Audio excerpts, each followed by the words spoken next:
reading. Like, Kubo easily made the most bizarre fight in Bleach. Like, I will stand firm with saying that I don't think anything has come this close to being just out of this fucking world bizarre than this fight with Mayuri versus the arm of the Soul King. It's just like, it's very, very fucking weird. Like, if you try to even explain this to somebody that doesn't really know about Bleach too much, they'd be like, huh? So for starters, apparently Mayuri modified his Bankai, which kind of makes me wonder how the fuck would you even begin to do that, and is that even, like, I don't know if that's actually been stated if you could or can't do that or whatever, but like, isn't the Bankai, it's like basically the spirit or something, you know, there's like actually a being within it, so he modified the being within it, and basically it's a giant poisonous baby that gives birth to a baby that eats the Soul King's hands. Like, it's bizarre. Again, like, and I've been saying this for every review or whatever, but like, this is some weird shit. And the Soul King multiplying pieces of himself into other arms or whatever kind of reminds me of like maybe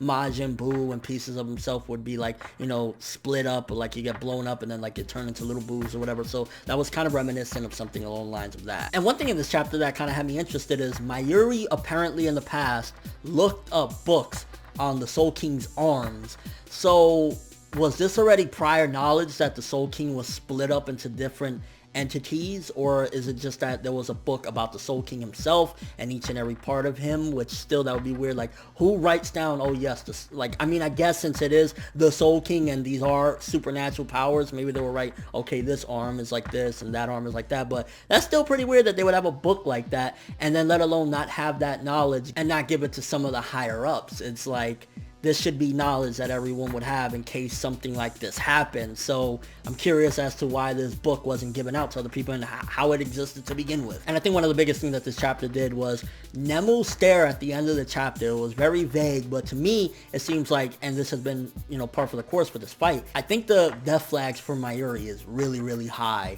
at this particular point. And Nemu's stare was like, she's looking as if this is a battle that she knows Mayuri's not going to be able to win.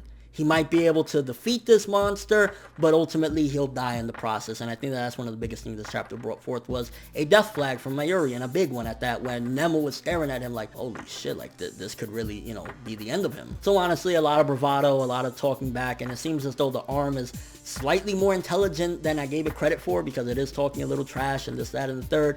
But yeah, I mean, it was a fight and it was just fucking bizarre. So not really much to say other than that. I mean, a couple of things that kind of make me wonder, are they contradictions to previous knowledge that we had of Bleach? First of all, about modifying Bankais. I mean, it might have happened before. Again, it's been a while. I haven't read Bleach in a long time, you know, the earlier parts or whatever, but I mean, he modified basically the being within it, so it's kind of like weird. And yeah, let me know what you thought of this chapter. Do you think that it's pretty much a huge hint that Mayuri's gonna bite the big one with this one, with Nemu's stare at the end of the chapter?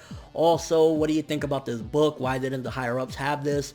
And how is this book just laying around in the library about the Soul King, when the Soul King was supposed to be this big fucking mystery that no one knows about him? But Mayuri found a book in the library about his arms. Yeah, them arms, them pecs. And yeah, your overall thoughts of the chapter. I mean, I said it before and I'll say it again. It's fucking bizarre. But that's all I have for this review. Thanks for watching. Hope you enjoyed. If you liked anything I had to say or enjoyed the video, drop me a like. I'd greatly appreciate it. And if you haven't subscribed, if you can do so as well, that'd be amazing. Hope for that world. And as always, people, have an awesome day.